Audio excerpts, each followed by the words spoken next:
So which Zelda game is better, Tears of the Kingdom or Breath of the Wild? Now let's break this down into a few categories. We got gameplay, story, sales, and adventure. Yes, adventure. We'll stick with that. So the gameplay is pretty similar between two games, except Tears of the Kingdom. There's something outside my door.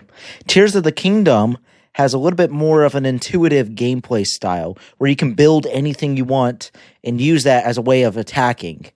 And then Breath of the Wild is just pretty simple tools that you can use out in the wild. No advanced machinery. So there's that for Tears of the Kingdom. That makes that a little bit better there. The sales are different.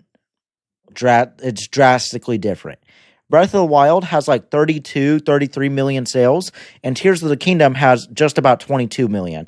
But keep in mind, it is a sequel, and sequels typically don't sell better than the originals. I just swallowed, I'm so sorry. So let's keep that in mind as well. So yeah, Breath of the Wild has that beat, and then the story is unbelievably, like, it's similar, but it's also a little bit different in a way as well. So, Breath of the Wild story is a post-apocalyptic, is a post-apocalyptic, I hope I said that right because I'm not redoing that, and it's a post-apocalyptic, I just redid it, world, where you play as Link, obviously, and he's got to regain all the memories, and the memories are literally the best part of the story. Like, Zelda tries to gain her power, and then she realizes that she can't, and then she can because of Link, all that stuff. I think the emotional side of Breath of the Wild hits a lot better. And then Tears of the Kingdom, it's kind of cool to see the Zonai stuff. Like, that was kind of something people were theorizing on for a while. So that's kind of like, fan service. I feel like, oh, the Zonai are an actual thing now. So there's that. But that story was like, people got mad at it for being like disconnected because of the memories you can watch, when you can literally go to the Forgotten Temple and see each memory in order, like see the designs and which order to watch them in. So I don't know why people complained about that. It's kind of stupid because obviously you're not looking hard enough, but that's just me. I looked hard enough to find the Forgotten Temple to watch the memories in order. So that's me. So the memories, though, they're really good in terms of cinematics. Like, the story is like almost similar, but it's not done as great. Like, I like the story a lot, but the story is not done as good as Breath of the Wild. And the cinematics, though, they are insane. This game has so many cinematic moments. It's crazy. I just swallowed my spit. I'm so sorry. So that's what Tears of the Kingdom has. And oh man, the cinematics, I have to keep on talking about it because it's so amazing.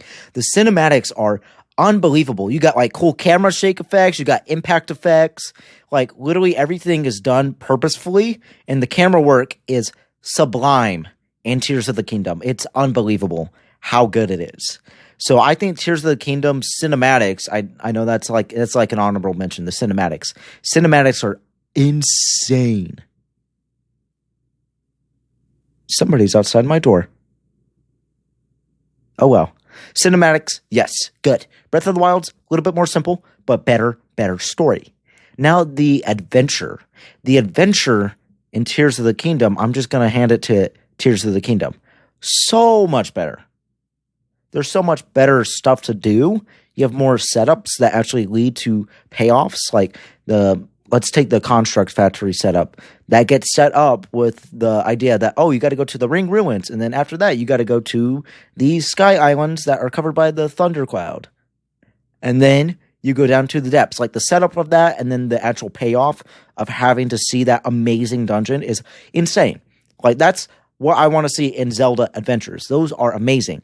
Breath of the Wild, you get the Divine Beasts, you get some side quests. That's basically it. That's all you got for Breath of the Wild. So in terms of adventure, Tears of the Kingdom takes the cake. So much better. So much better. So that is what I have. I don't know where I'm going with this.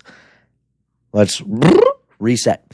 So if we put it that way, I think Tears of the Kingdom has to be better. It has to be better because it's Breath of the Wild plus a little bit more, a lot of bit more actually. And the story is the same, but you get better cinematic moments. You get a better adventure. And then, I'm so sorry, I keep on swallowing. And then what else did I say? Get the adventure, cinematic moments.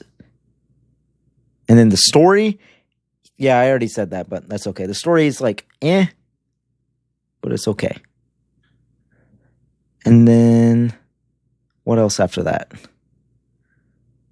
I can't remember, honestly, but I don't know. So Tears of the Kingdom is a much, much better game. And this video's retention is going to suck. This is going to be terrible. I'm going to have no viewers. It's just going to be me. And that's okay. Because I like talking unscriptedly. And I like talking to myself sometimes. But yeah, I just wanted to get that out because I think Tears of the Kingdom is such a good game. Such an amazing game. People call it DLC. I would have to agree to some extent. But it is still much, much better than Breath of the Wild in many, many aspects. So that's all I got. I'm about to right now.